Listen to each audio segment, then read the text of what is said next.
Hey, quick little story before I get started about high school. Because I think this was the summer right before high school. And I was with my one friend. We were walking along near the beach, near the White Sands Beach Club on Ocean Avenue there in Long Branch, New Jersey, where I was from. And it was nighttime. And we were walking along and we realized there was a few guys behind us, a ways behind us, and they were older. I think might have been three of them.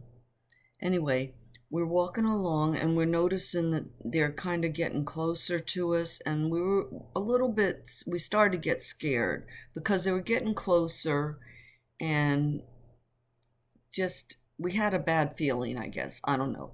But we ran across the street because all of a sudden we started to get scared. They were getting too close, and maybe they were just going to walk around us. I don't know, but we got scared. So we ran across the street because there was no place to get safe shelter around. There was a motel right across the street. And we just ran to the first door and started banging on the door. And a young guy opens the door, and there was a band practicing inside, right? Um, so we just said, "Can we come in for a minute?" Because we're kind of scared because there's a couple guys there following us, and can we just come in for a minute till they pass by and feel safe? So they let us in, and they were practicing. We listened to them practice one song, and turns out they were the Vanilla Fudge, who was a big hot group right then. They had like a single, "You Keep Me Hanging On." You've all heard it. Uh, that was the main one. I think they had another one that did pretty well. But anyway, they um, they were nice, but they were laughing. They thought we were just groupies, just made up a story so we could get close to them. We didn't even have any clue that they were the Vanilla Fudge. So anyway, watched them play one song, and then one of the guys was so nice to drive us home. That was my Vanilla Fudge story. But so high school orientation, it was almost like a culture shock in a way, because I was so used to my little group of friends where I felt so um, right at the center of everything that was going on. It was like uh, we all were friends. We were a tight group. We had so much fun and everything. And then all of a sudden, going to this big high school where it seemed like everybody knew each other. It was different. So I remember at orientation, and there was about 500 at orientation for freshmen, and there was six or eight uh, schools that fed into the junior high where we weren't allowed to go, and all of them went into the high school. And some that went to Catholic school went to the public high school after that. So there was about 500, over 500, I think, just around 500. And I remember the principal or whoever was talking up front in the auditorium, I remember him saying, "Now look to your right and look to your left, and you're going to see one of those people are not going to graduate." And it was true because our graduating class was about 350. Anyway, we started school and I was in the college prep. I wanted to be a teacher. I did not do well in certain subjects. I figured out later that the subjects that I liked the teachers, I did very well, and the ones I didn't like the teachers because of their style, their personality, whatever, or I didn't like the subject that much anyway. I didn't do well. I did really bad in biology. Um, Algebra, I was like midway. And I might have got B's in algebra first year. Second year, I think I got C's. I was always straight A in English, and history, I was probably kind of average. Um, but art, now, that was a rude awakening for me because I thought I was a great artist. I was one of the best in my little school that I came from. And in art class, it was like everybody was a good artist. Oh my goodness. It's like I was nothing. And I do remember that the one guy, and I will say his name, and I don't think it matters at all, but his name was Joe Marachi. And he was like 2 years older than me, but he sat at my table at art. And I just got to name him because he was so nice. He was so nice that he always told me my drawings were good. And, he was the only one that encouraged me. My art teacher, Mr. Godowski, no encouragement at all from him. And there was another guy at my table who was from Portugal, and he could only talk a little bit of English. He was older, and he was an immigrant, but he was very nice. And then there was another girl at my class. I'm not sure who it was, but anyway. Funny thing, I remember Dee Dee Platts. If any of you might have remembered her, she was funny. Anyway, she was a black girl in my class, and she used to climb out the window right during class. When she had enough, she was just like out the window. Funny. Anyhow, yeah, I thought I was a great artist till I got with a whole room full of good artists. And then I realized I was just another one of them. Um, Wish I would have excelled with that because I really did enjoy it. And for a little in that art class, I was drawing a lot of fashion designs, and I was even thinking I really wanted to be a teacher, but I was starting to think about being a fashion designer. And that one guy, Joe, he kept on encouraging me, telling me that it was good, it's good stuff. And anyway, maybe I should have went into that. I should have done that. But what happened was I didn't do good in a few of those classes. So my guidance counselor, he told me that I was not college material. Now, I had above average IQ. In fact, in my English class, and that's how it wasn't in freshman year, it was later, but they did try to keep kids that way by their IQ in certain classes. I heard that later. But I know the only reason I knew my IQ is because my one English teacher told us. He got mad because he asked us a question, and that was in seventh or eighth, junior or senior year, Mr. Smith. But I remember he asked the class a question, not one person raised their hand. He got pissed off and he said, everyone in this class has an IQ over 120, and none of you are using it. And he was disgusted. And we all just kind of looked at each other and like, oh, interesting, because none of us knew that. They don't usually tell you your IQ. And it's not that significant. It's not that big of a deal. Actually, my IQ is same as Obama's IQ. And I don't think he was the greatest president. I did like him for a lot of reasons. I think he was a classy guy, a classy family to have in the White House. And I did like things about him, but he was an idealist and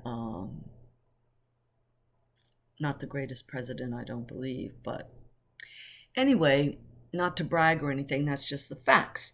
And the facts are that no one encouraged me. Nobody said to me, that nobody tried to channel me into a good direction because I had some potential.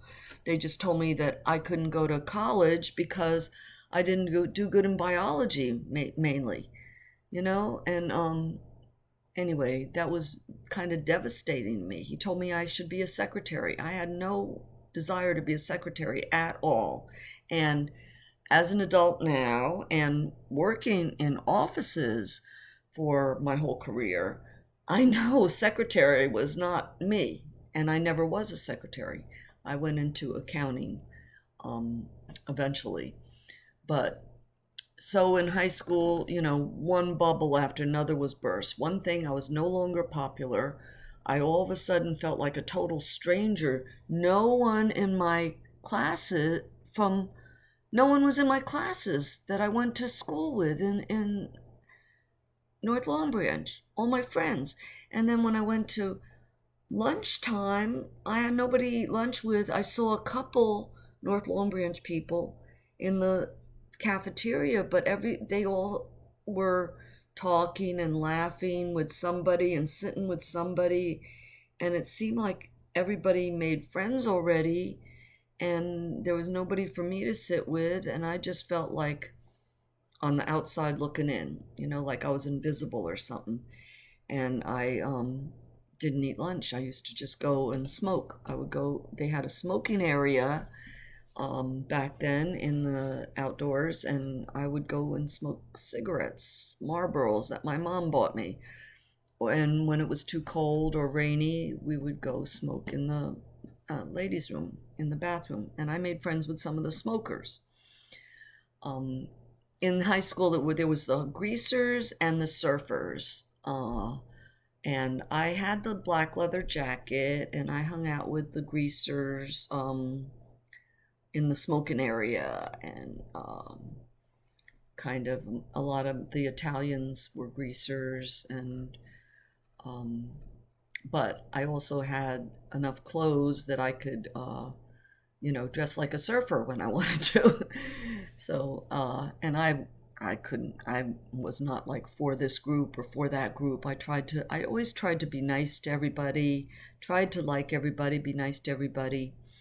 Um, I wanted to be friends with everybody. And anyway, so I was lonely again. Like when I was a little girl, I lost my self confidence. I became very shy again in high school. I wasn't eating properly. I tried to join the flag twirlers. I went to all the practices. I learned the routine to Herb Alpert and the Tijuana Brass. They made some good music back then, some instrumental, a lot of horns. And I did all the flag twirling routine. I made my flag. I learned to, you know, all the different moves, and I did my thing to the song that I picked out, and I did good when I performed. I didn't mess up or anything, but they sent a form around to all my teachers, and they all had to approve me to get on the flag twirling team. And one teacher, and it's ironic, but the one teacher that didn't approve me, she put down lacks initiative. So she didn't think I'd be a good flag twirler because I lacked initiative. It was my English teacher, and that was my favorite subject. So, I mean, like, I was just devastated. I wanted that so bad. And so I'm just, floating through freshman year in classes that weren't right for me, and looking at all the cute boys. There were so many of them. I was so glad I broke up with Rusty because there were so many good-looking guys, but I wasn't talking to them or anything. I remember in biology class, my lab partner, he he put the pig's guts. We dissected frogs and pigs and stuff. Put the pig's guts down my back of my dress one day, and I had to get up and kind of dance around, shake it out. Um, anyway, those are my memories. Freshman year, not much because they were not good. My best thing I liked was gym class. I loved gym class. And a couple of my friends were in there, I think. And I did, by the end of the year, I was starting to maybe make a little bit friends with a couple girls that were in my classes or from the smoking area or whatever. And I had my couple of girlfriends from North Long Branch that I would hang out with on the weekends or after school a little bit. But I was lost in school. I was miserable and not eating, not good at all. Didn't No self-esteem. And then towards the end of the year, this guy took an interest in me, and he was older. He was a junior. He was not in any of my classes. I don't know how he even noticed me or anything, but some girl came up to me and said, he likes you. I'll call him Henry, okay? Henry likes you. He wants to meet you. So she introduced us, and we talked for a minute, and he came to my house to see me on the weekend. Excuse me. And we went, I remember us sitting on the couch. I was so awkward. I didn't know this guy at all. This girl that introduced us, I didn't even know her, but she thought he was the hottest thing going. She was like so excited for me, that I should be thrilled because this guy likes me. And I didn't think he was that great looking. Maybe he was, but I didn't see it. Um, but because she made such a big deal about it, I thought I'd be stupid to refuse. So he came over to my house. I think he got a ride, and we sat on the couch. And I remember feeling really awkward. It's like we barely spoke. And then we decided to take a walk to the beach and came back, and he got picked up and went home. But during that time, he invited me to go to the prom with him. And I said yes. Um, I didn't know anything about what a prom was going to be. I mean, I had not really been dating. I only had that one boyfriend, in the seventh, eighth grade. And I didn't even know this guy. I really didn't want to go to the prom, but I felt like if I said no, I would be stupid because this one girl thought he was the hottest thing going, right? And I thought, well, I should take advantage of that opportunity and, do this thing. So my mom was fine with it, and she bought me the nice gown, and I got my hair done in the French curls, which was the style back then, all French curls all over, like they used to wear, like, I don't know, during the Renaissance or something. um all the girls got them. And he came to pick me up. We never dated. I mean, still didn't know him. I was only with him that one day, a couple hours, and we barely spoke. It was so uncomfortable for me, and I mean, I was really nervous about it. I didn't know how to act or what was going to happen, what it was going to be like. Came to pick me up in the limo, got the corsage, took some pictures and all that. And there was two other couples in the limo. Um, Also that I didn't know at all. The one girl was Michelle, and she was in one or two of my classes, but I had never talked to her. I didn't really know her, but I did recognize her, and she was a freshman like me. So that should have made me feel a little bit comfortable. I guess it did a little bit. Everybody was nice, but I didn't feel involved in their conversation at all because I didn't know any of them. And they were from the other side of town. They were from the rich side of town. I think they were all Jewish, I'm pretty sure. And, I just felt like they were different, and I didn't know them. I didn't know how to talk to them or anything. And after the prom, which I really don't remember it at all, I just remember the whole thing was very uncomfortable. I felt like I should not be here, did not belong, didn't have a bit of fun. And then after the prom, we went to this fancy restaurant. We all ordered prime rib, which I had never had before. I didn't know if I was going to like it or what, but they were all saying that was the best thing to get. So I did. And I was just like, my stomach was just messed up. I don't know if I was actually sick, like with the flu or something, or if I was so nervous, but I had no appetite. And when that dinner came, it was just like, I was just a mess. So I actually threw up. Can you imagine, at this nice, everything was so, beautiful and everything, and I just threw up and ruined everybody's meal.